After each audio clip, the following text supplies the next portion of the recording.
preparations. Good morning, everyone. Sorry we're late. There's all these preparations for Pesach, which keeps us up until 3 o'clock in the morning. So let's give charity. First of all, charity saves from all bad things, and it brings all good things. And let us praise the Creator of the universe.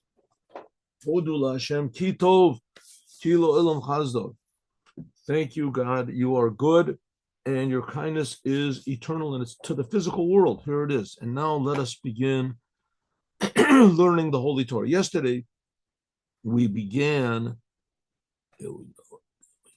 Yesterday, we began to learn about matzah, and it says that we eat matzah seemingly because of two reasons, and they're two opposite reasons. One reason is that God commanded us to eat matzah. It was a commandment, and that was before God took them out of Egypt, before the firstborn were killed, which that was at midnight. The firstborn was killed. Before that, the Jewish people were eating matzah in their homes because they're commanded to eat matzah. But then there is seemingly a contradictory statement made in the, that's stuck over here, a contradictory statement made in the Haggadah of Passover. The Haggadah of Passover, which says that we eat matzah because the dough could not rise up, because God revealed himself when he was smiting the firstborn, which was at midnight. He's smiting the firstborn, and therefore the dough was not able to rise up. So we eat matzah because there's a commandment. Before midnight, there was a commandment to the Jewish people to eat matzah. And in the Haggadah of Passover, it says that that's not the reason we eat matzah. We eat matzah because they would have liked to eat they would have liked to eat chometz. They would have liked to, but they couldn't because God revealed himself. Okay, so which one is it? So the Rebbe says, okay, let's understand what's going on over here. What does it mean? God commanded them to eat matzah. God really talks to people.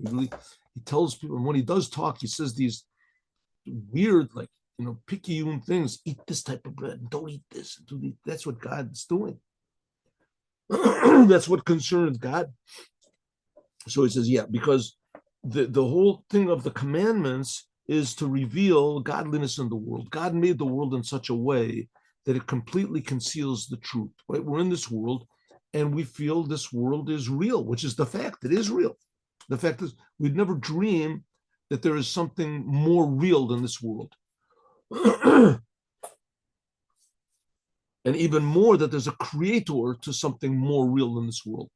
Somehow the spiritual worlds are more real than this world is. And there's a creator to all the worlds. Who would dream of such a thing like that? So to speak, there's two things that are being revealed here. First of all, there's the higher spiritual worlds are revealed. Which, what does it mean that they're higher? You get a better picture of what God is. You get a better feeling of the existence of God, the reality of God, like the angels have. That's like higher worlds being revealed here. Then there's what's called the essence of God being revealed here, the Creator. And that's something like the difference between Yom Tov and Shabbat, between the Jewish holidays and Shabbat. On the Jewish holidays, a higher level of spirituality is revealed in this world. And on Shabbat, so to speak, the Creator is revealed in this world.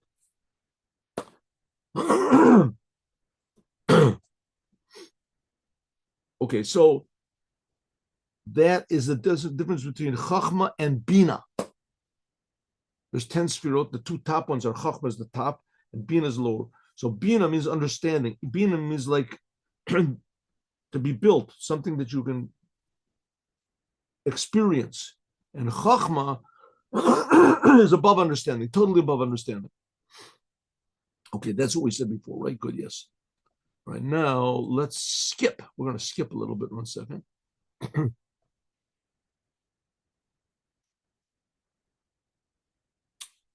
Okay, so higher levels of revelation, that's like the soul going to heaven, something like that. But the essence of God being revealed, there's no understanding of that at all. Okay, 1 minute. And that's like Shabbat. Shabbat is like everything sort of goes back to its source, which is the creator. It's not just a elevation to a higher level, like Yom Tov is. So therefore, Yom Tov is happy, and Shabbat is pleasure. That's what it says. Okay, so let's go a little bit further. Let's see where we skip over here. I thought I let her on. Okay.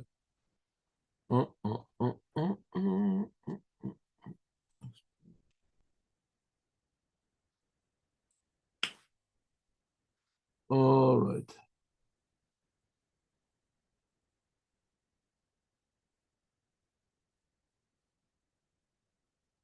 All right, good.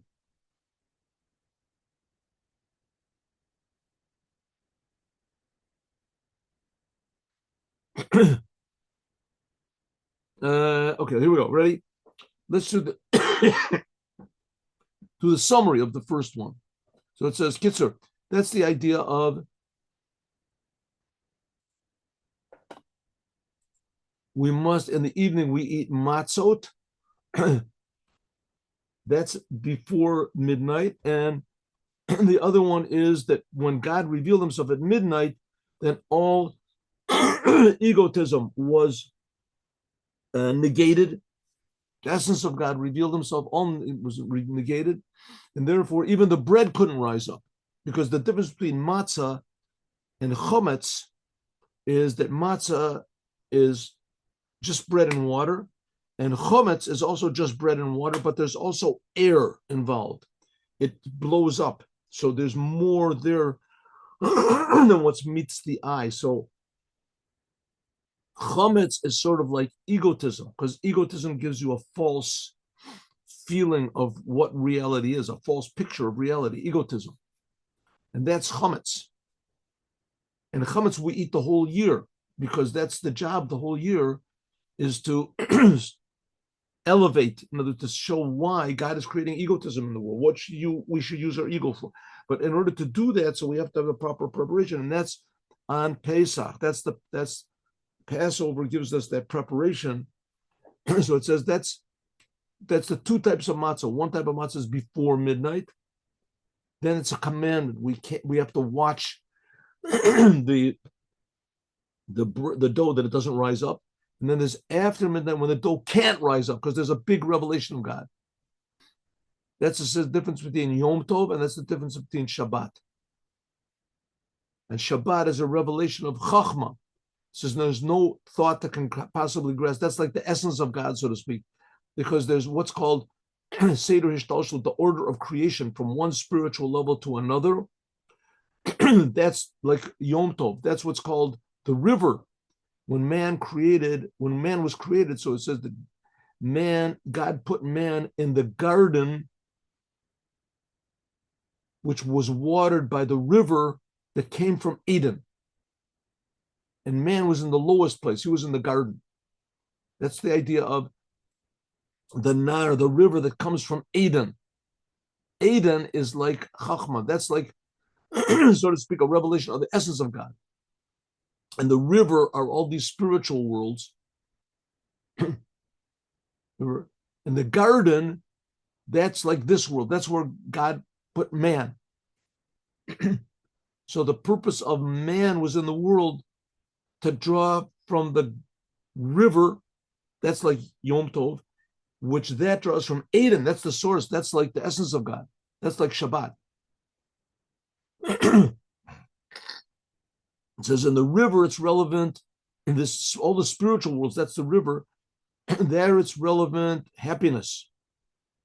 But there's another level which is above, that's the level of Eden itself. From Eden comes the river. That's a spiritual world. Eden is like the essence of God, and the river, that's like the spiritual worlds. And the garden, that's this physical world. That's Shabbat comes from Eden. And the holidays, they come from the river, so to speak. Okay. So let's go. Here we go. Good. We have the two levels. Okay. Nimsa, so it comes out that there's two types of matzahs. One type of matzah is before midnight. Matzah shel laila rishon. That's the matzah, which is, oh, let me make this bigger.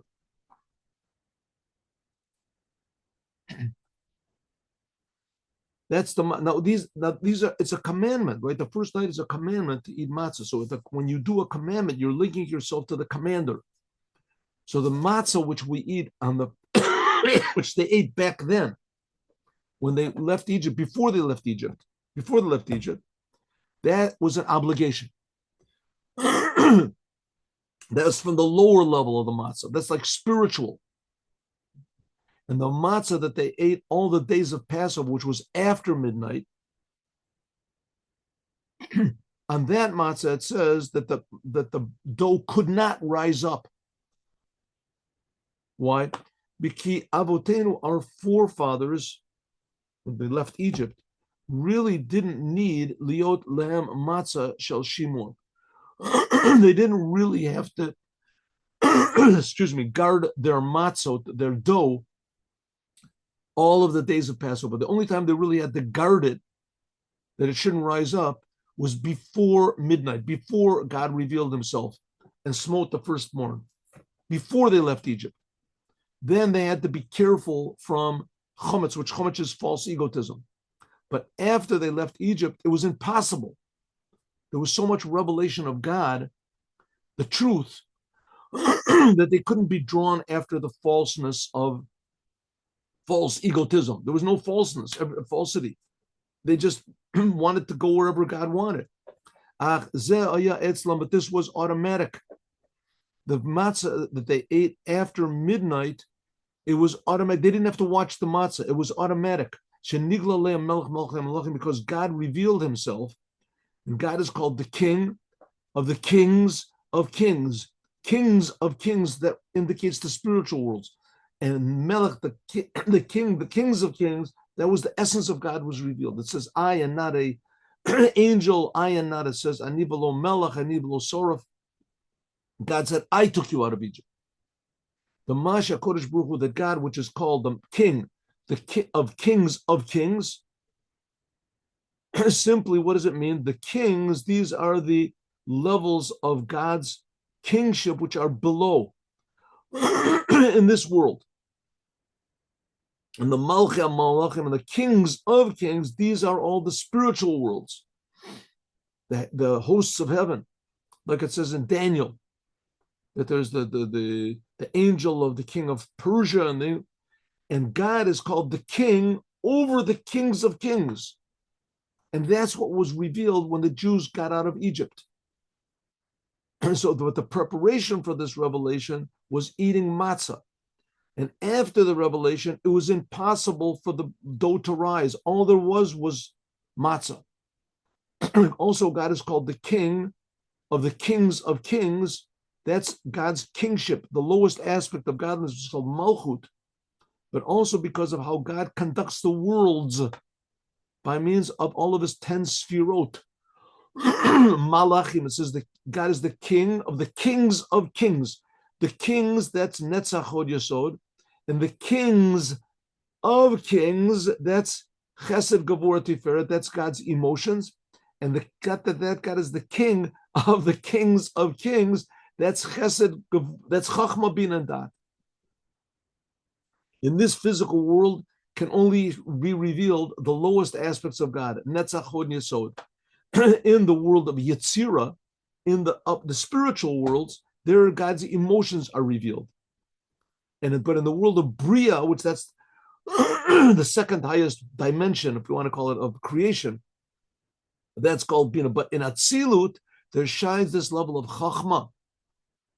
That's what was revealed in Egypt, took the Jews out of Egypt. Ki b'chachma shura, and chachma is resting the essence of God, which is called the King of Kings. The King of the Kings of Kings. Okay, what's going on over here? What's going on over here? Who would believe it, right? We say in a prayer every day in the morning, the Jewish people say this prayer. They say, there's nothing like our God. Ein kelokenu. There's nothing like our God. Nothing like our God.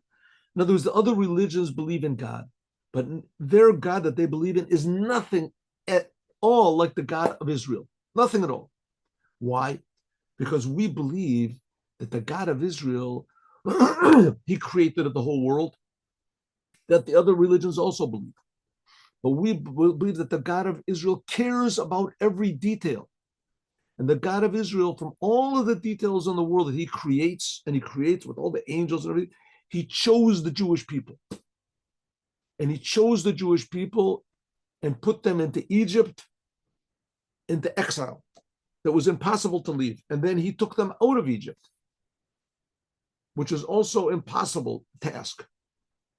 Took them out. And then he split the sea. And then he gave them the Torah.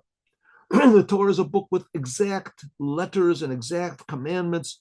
And he did this in Mount Sinai. That's the God of Israel. That he cares about every single detail in the world. But the reason he cares is because he wants the world to recognize the truth.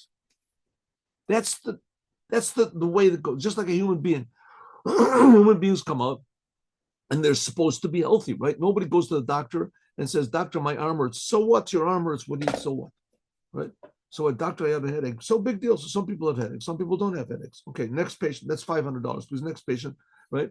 The doctor, my leg is cut. So it's cut. What's the big deal? You have to be everybody has to be whole. So it's bleeding. So what's the big?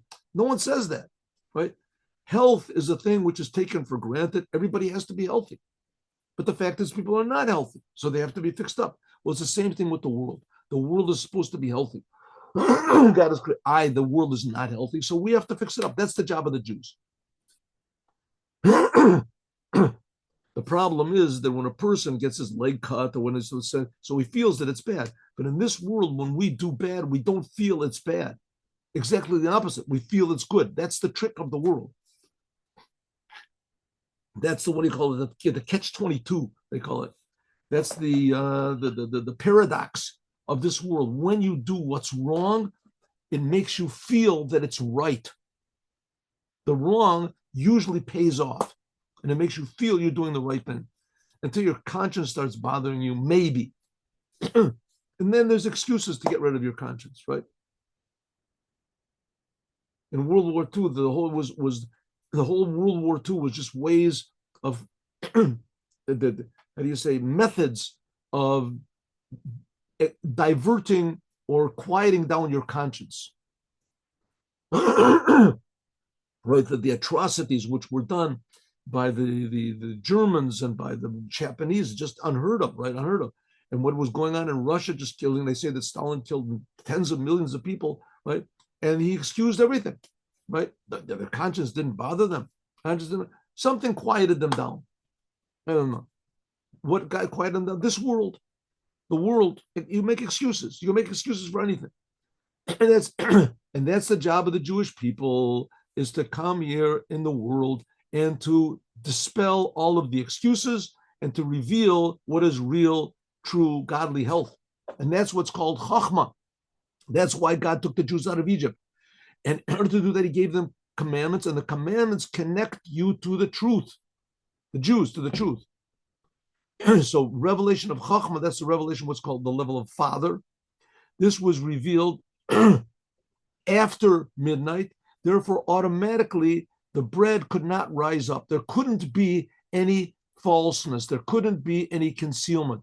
There couldn't be any spiritual sickness. The Jews were healthy, at least for that time.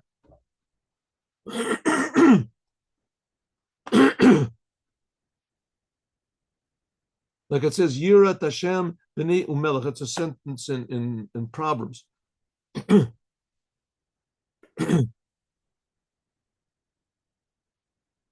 It means fear God, my son, and rule. What does it mean? The simple meaning is, just like it's necessary to fear God, even though you don't see him, nevertheless, tifrosh, you should separate yourself. Tifrosh, separate yourself, like going out of Egypt, separate yourself from doing sins. Rule over yourself. So the Jewish people leaving Egypt is leaving egotism. Ideally, we see that it didn't work. It didn't work. The Jewish people left Egypt and constantly wanted to go back to Egypt.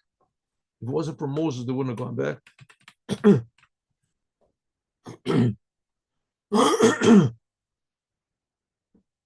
That also you have to be afraid of the king, and the king is God. And Shatasim, you have to put the form, like if you live in a country, so you have to fear the king. So the same thing, if you don't see the king is sitting up in his palace, you don't see him, but nevertheless you know that there's a king. You have to keep the king's picture in your mind all the time and say, I shouldn't go against the king, I shouldn't go against the king. And this, you save yourself from death. Also, the same thing is, and if you want to be afraid of God, even though you don't see God, but you see the palace of God, you see the heavens, you see the world, and therefore you can rule over your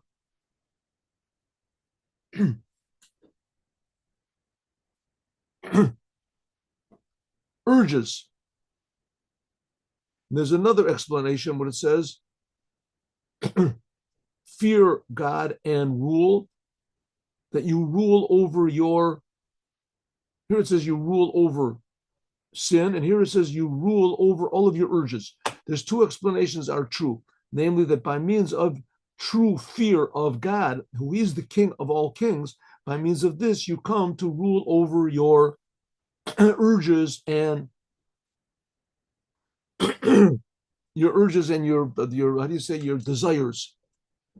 You won't be drawn after the physical desires of the world. You'll fear only God. And the Yetzer Hora, which is called your selfish evil impulse, this is like chometz. Like it says, Mikaf ma'avel bechometz. Says, God, please save me from, King David said, from the evil person he calls chometz.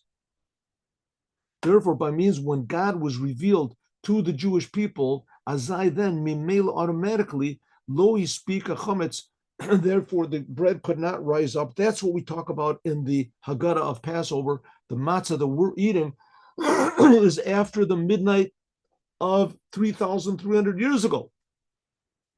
And there's that revelation is still here of Etzlenu, but now Nasechiuv, we have an obligation to eat matzah. Yochal Shiva Shamin, we have an obligation that these are the 7 emotions. So we have both. So we have both a commandment to eat matzah, but the fact of the matter is that in the matzah that we eat is also the commandment, but there's also the revelation that it stayed there from back then, 3,300, 39 years ago since we left Egypt.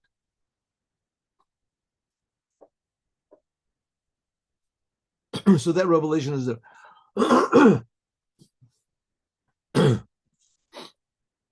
So again, when God reveals himself in the world becomes healthy.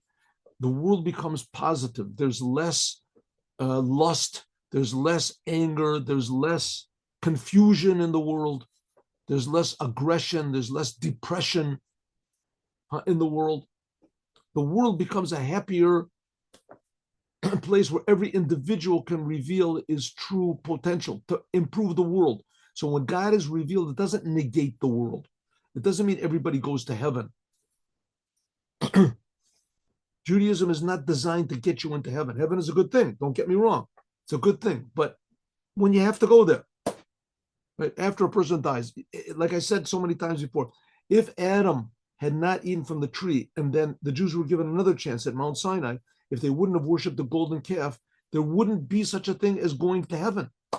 Wouldn't be such a thing. This world would be perfect. It would be infinitely higher than heaven. In heaven, you can't do anything. In this world, you can please God. You can do what God wants. You can do the commandments. So therefore, the matzah that we eat now is a commandment, and that connects the world to God. But it also contains that revelation which was after midnight, which was at after midnight, when the essence of God revealed himself, the King of the kings of kings revealed himself in the world and refined himself. So now we also have a commandment to eat matzah for 7 days, even though the fact is, my friends, there are some opinions that say, that the Gaon of Vilna, I think he says, but we don't hold that way. There is no commandment to eat matzah 7 days. By us, there's no commandment. It's forbidden to eat chametz. But if you want to eat 7 days potatoes, you can eat the first night of Passover, the first day of Passover, really the first night of Passover. That's a commandment to eat matzah. That's a commandment to eat matzah. And in the daytime, you're supposed to make a meal, the holiday meal on bread. So you should also eat matzah. But the commandment to eat matzah by us is only one night. To eat matzah, and it's only one kazayas. And that's all you have to eat from the Torah is one kazayat of matzah. That's all you really have to eat. Huh? But the prohibition to eat chametz is very, very severe. In Judaism, it's I mean, I don't want to say the word, but it's ridiculously severe. If you have one little tiny grain of chametz, God forbid, right? A little grain of chametz falls into a huge pot of cholent, right? Mashiach comes and they make a big, huge cholent for all of the Israeli armed forces. Yet I don't know how many people are in the Israeli armed forces. Let's say altogether 100,000 people. So you make a huge cholent for 100,000 people, right? Huge cholent, massive, 100,000 people. Everybody gets whatever it is, 2 pounds of cholent. So you get 200,000 pounds of cholent, choice meat, right? Comes along one worker, a foreign worker, a Thailandic worker or something like that, and he just happens to throw a little tiny grain of chametz, of his cookie, right? Happens to fly out of his hand. He's eating chametz on Passover, and it flies out of his hand, flies into the cholent. The whole entire thing is forbidden. That's the law on Passover. If it falls in on Passover, there's 3 million times more cholent than there is cookie. Doesn't make any difference. The whole thing is forbidden. That's Passover. A little grain of chametz makes a huge pot of cholent. The Mashiach makes a cholent for all the Jewish people. They all come to Israel, right? They all come to Israel for the 4 corners of the world, and the Mashiach prepares a big cholent for them with shura bar and Levaisan. And there's, whatever, how many Jews are there? There were 20 million Jews, and then the Jews that don't know that they're Jews. Let's say there's 40 million Jews in the world. Make a whole big cholent for them, and one person throws one little grain of chametz inside, the whole thing is forbidden. The whole thing. If you know the approximate place of where it is, maybe you could take out that place. That's the severity of chametz. We haven't gotten to that yet. And now we're talking about matzah. Now, matzah, has a ruling over the Yetzer Hora, which came from the breaking of the vessels, and that was in the 7 aspect of God's emotions and our emotions. So therefore, there's a commandment in the Torah. It says that you should eat matzah 7 days. And really, that's not, if you look in the Torah, it says matzot te'ochel. Matzot, the matzot should be eaten on the 7 days. It means that the matzot will eat up to 7 days. The 7 days refer to the 7 emotions of man, that they should be purified by means of the matzah.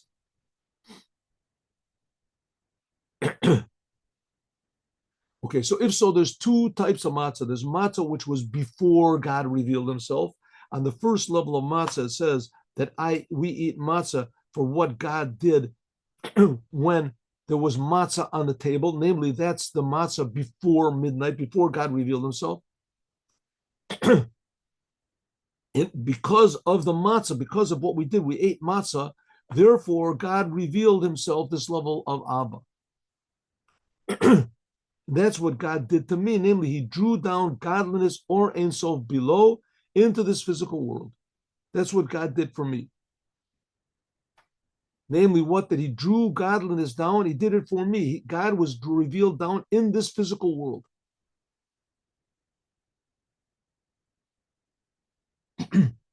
So that's the whole story of the Jewish people, that God himself revealed in Egypt. How is it possible that godliness could be revealed in such a low place as in Egypt? Shemata al me, that it did it for me.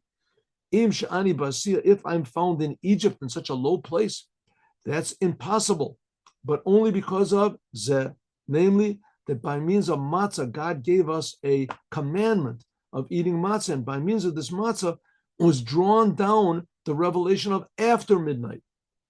This is above the whole order of creation. Because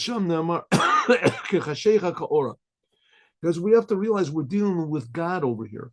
So it's true that the world is opposite, seemingly totally the opposite of God, and the whole essence and the purpose of the world is to conceal God. To conceal God. So that's the world. How can God be revealed in the world if he himself created the world that it should hide him? That's the first of the 10 commandments. I am God that took you out of Egypt. You can ask, what's the big deal? God creates Egypt. Of course he could take us out of Egypt, but he could do anything he wants. He says, no, it's not so simple. After God created Egypt, and he created Egypt to conceal him, so it was created for that purpose, to conceal him. God did not change that purpose. The purpose of the world is to conceal God. That's why it's called world. The olam means helem, to conceal him. And so if God created it, it has the power of infinity there. That like answers all these questions about, the Holocaust and everything. At least that's my answer. How, what's the answer to the Holocaust? How could there be all these troubles to the Jews, right? And how could it be? So the answer is very simple. The Nazis were evil. That's all. That's the answer. The Nazis were evil. What type of an answer is that? God wants there to be evil in the world for whatever reason that he wants, but evil is really evil. And evil has its power. It's got a free reign, right? And as the Lubavitcher Rebbe said a lot of times, because the Lubavitcher Rebbe, he became Rebbe in 1951, so he inherited all these survivors from the Holocaust. And of course, a lot of people asked him, why did it happen? Why did they kill all my family? So the Rebbe answered, there's no answer. There's no answer. We can't explain it. There's no answer. One thing we do know is that it was an effort to destroy Judaism, and we have to defy that effort. We have to strengthen Judaism.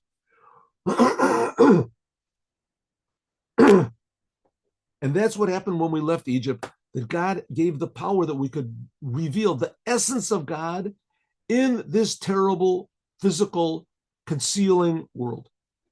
That's the miracle. And that's why it's the first of the 10 commandments. I am God that took you out of Egypt. Egypt is real. The world is real. Evil is real.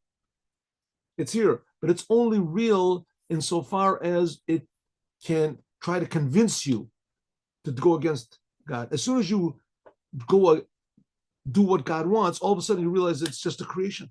It's not really real. It just has its purpose. Right? Its purpose. Its purpose is to try to fool you. That's real.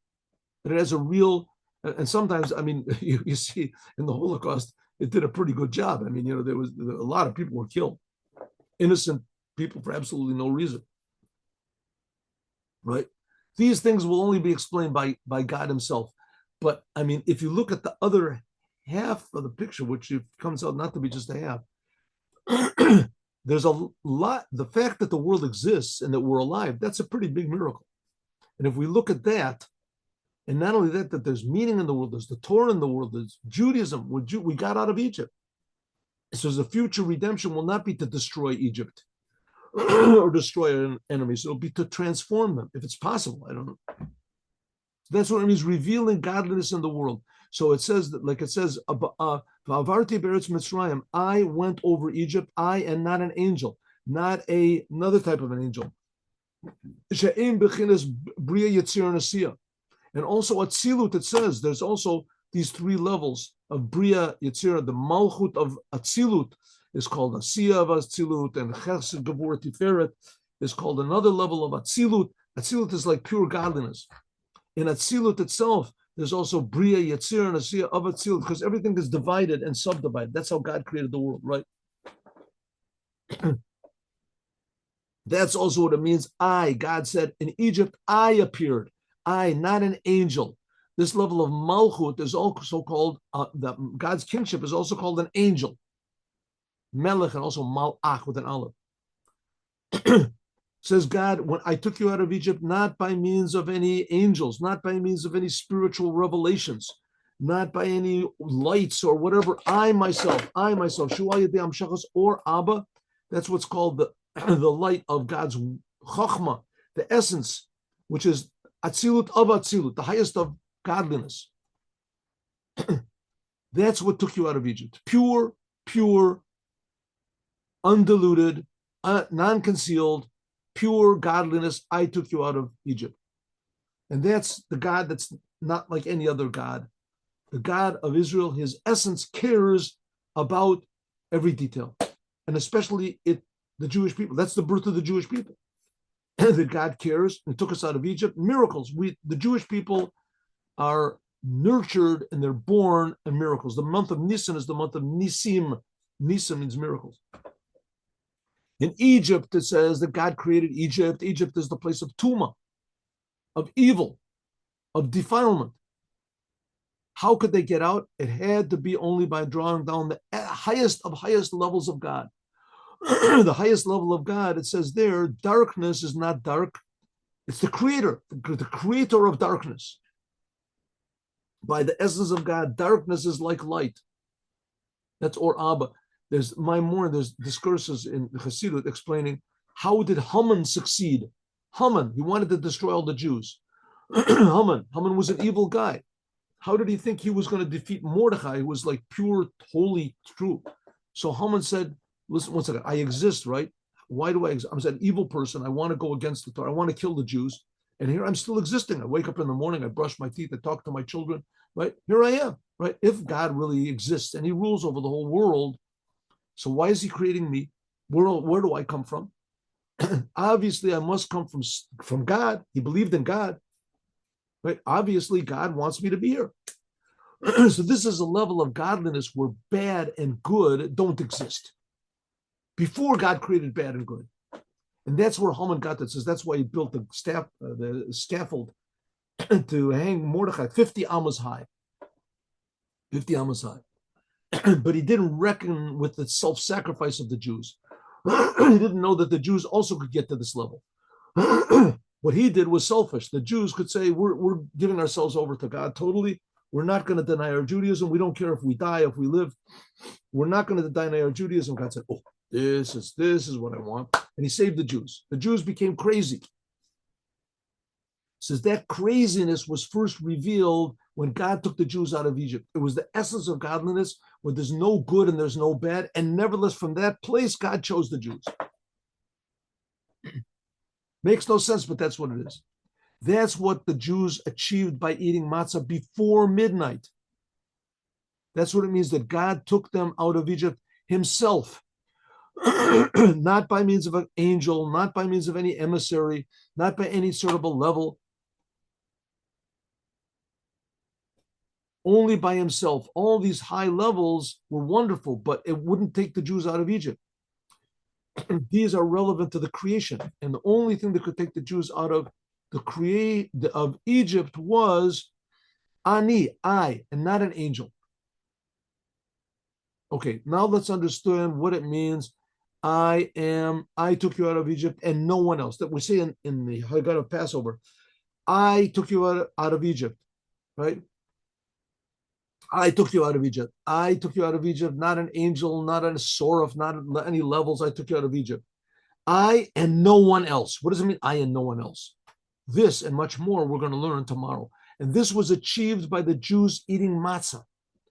That was achieved by the Jews eating matzah before midnight. And that's also achieved by us eating matzah. As we'll talk about more, God willing, tomorrow. Now let's do the Dvar Malchut.